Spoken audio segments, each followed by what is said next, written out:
Okay, so what Chantel is going to do, whenever she breathes out, she's going to very deeply pull the belly button in towards the spine. So imagine you're creating this vacuum in your belly, everything is going inwards and slightly up. So Chantel is going to demonstrate that now, so take a nice deep breath in, and then breathe out through the mouth, creating that hissing sound. And the slower you're doing this now, the better, because you've got more time to contract. See how her belly is slowly collapsing in. Okay, see how much the cavity actually opens up here, which is what you want, right? So you want to get really good and relaxed there. How's that?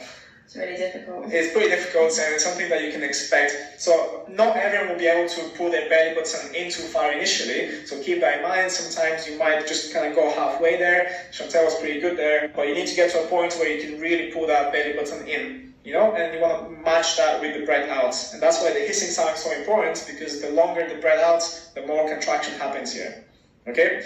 The second step of this type of breathing is engaging the pelvic floor muscles.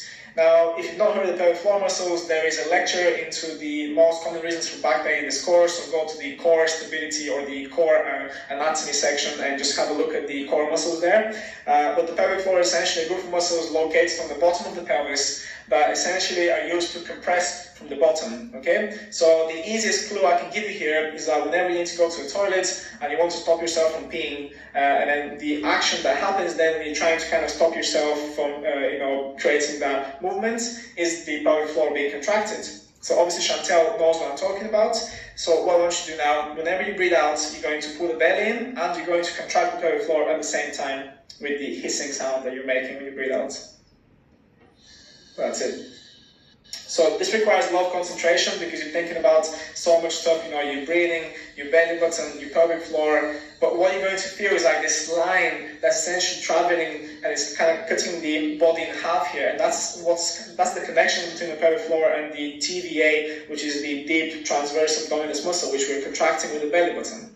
How was that? It's weird, you can feel it pulling. Yeah, so that's exactly what you should feel, that this kind of pulling sensation coming from the bottom, from the pelvic floor, okay? Now, we're almost done here. These are the first two really important steps. The third step that I want Chantel to try and do now is whenever you breathe out, I want you to, when the belly is gone in as much as possible and when the pelvic floor is contracted, I want you to try and squeeze your ribcage in.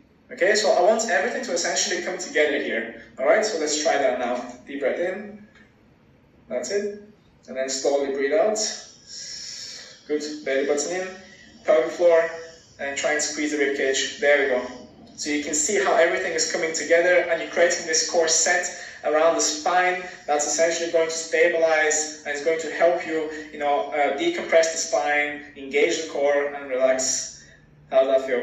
Tough? It's good. It feels like you're concaving in, you're going in. Yeah, exactly. So you're essentially trying to bring everything in, okay? So now we're going to finish up this sequence with one more step. And this time we're going to involve the legs, okay? I'm going to grab this bolster and I'm going to place it between Chantel's knees there on the inside. Make sure it's something soft. You can use like a sand ball as well. So what's happening here, everything else is being done the same way as we've done it so far, but I want you to, when you breathe out, to also squeeze your knees together.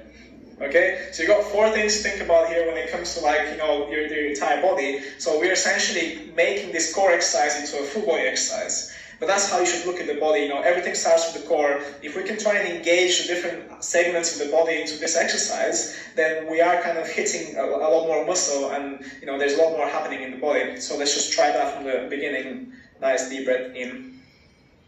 That's it. Breathe out. Belly button goes in. Pelvic floor contracts. Rib cage goes in. Knees contract. Okay. So your entire midsection is working together. As one big system, because this is essentially the inner line that you got in your body that creates the stability from the inside. And relax. How does that feel? It's really difficult to think of everything. Yeah, definitely. The more you do this though, the better you become at it. And then obviously we're going to be using the same technique into the other exercises like the dead bug, the 8-point plank, the bear position. But as long as you get this kind of exercise, then everything else is going to kind of be a lot more smoother, okay? So what I'm going to do here now as a final, I'm going to make this into the full dead bug exercise, okay? So what I want you to do, first of all, you're going to lift your feet